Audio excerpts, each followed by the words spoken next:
भगवान बुद्ध की कहानियां भले ही आज के समय की न हो, लेकिन उनकी कहानियां मानवीय भावनाओं से जुड़ी हुई हैं। इसीलिए वे आज भी हमारा मार्गदर्शन करते हैं। यही कारण है कि बुद्ध की कहानियां अत्यंत लोकप्रिय हैं। इसीलिए आज हम आपके लिए बुद्ध की एक लोकप्रिय कहानी लेकर आए हैं, जिसका शीर्षक है जब कोई अपमान करता है तब हमें क्या करना चाहिए। यह जीवन से जुड़ी कहानी है। एक बार बुद्ध किसी गांव से गुजर रहे थे। उस गांव के लोग उसे पसंद नहीं करते थे। उन्होंने बुद्ध को घेर लिया और गालियां देने लगे। सबसे ज्यादा गुस्सा गांव के नेता को हुआ। उसने उल्टे बुद्ध को गाली देना शुरू कर दिया। लेकिन बुद्ध इस सब से बेपरवाह होकर मंद मंद मुस्कुराते रहे।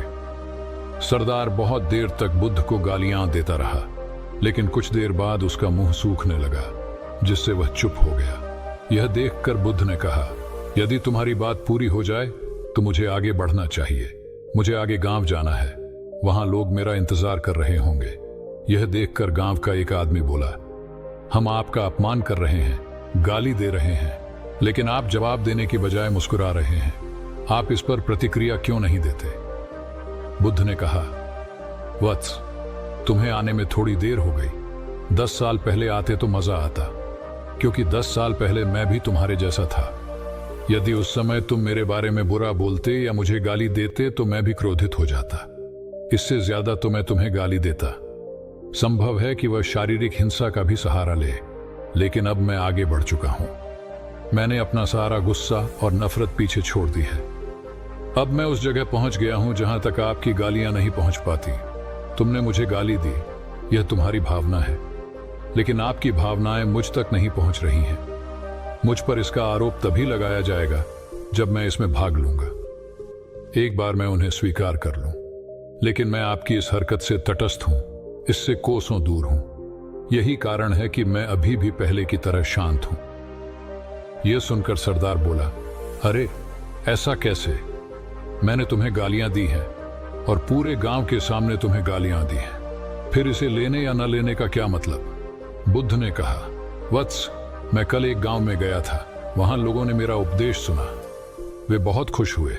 ग्राम प्रधान मेरे लिए मिठाइयां लेकर आए और मुझसे खाने का आग्रह करने लगे। मैंने कहा, मेरा पेट भर गया है, इसीलिए मैं इसे स्वीकार नहीं कर सकता। यह सुनकर वह व्यक्ति मिठाई वापस लेकर चला गया, क्योंकि जब तक मैं कुछ न लूं, कोई मुझे कैसे दे सकता है? इसमें मेरी सहमति तो आवश्यक है ना? हाँ, यही तो है। एक आदमी ने बुद्ध का समर्थन किया। बुद्ध ने फिर पूछा, जब मैंने मिठाई लेने से इनकार कर दिया तो उन्होंने इसका क्या किया होगा? हो सकता है उसने अपने परिवार के बीच मिठाइयां बांटी हों। एक व्यक्ति ने उत्तर दिया। बुद्ध ने कहा, तुमने ठीक कहा। ठीक उसी मिठाई की तरह तुम मेरे लिए गालियां लेकर आए हो और चाहते हो कि मैं उन्हें स्वीकार कर लूं, लेकिन भाई, मैं उन्हें नहीं लेता। अब बताओ, तुम उनका क्या करोगे? इसका उस शख्स के पास कोई जवाब नहीं था। बुद्ध ने फिर कहा, मुझे तुम पर दया आती है वत्स। अरे मुझे तो गुस्सा तभी आएगा जब मुझे ये गालियां मिलेंगी, और जब मैं गालियां नहीं खाता तो क्रोध का प्रश्न ही नहीं उठता। सरदार ने बुद्ध की बात पर कोई प्रतिक्रिया नहीं दी। शायद वह कुछ सोच रहा था।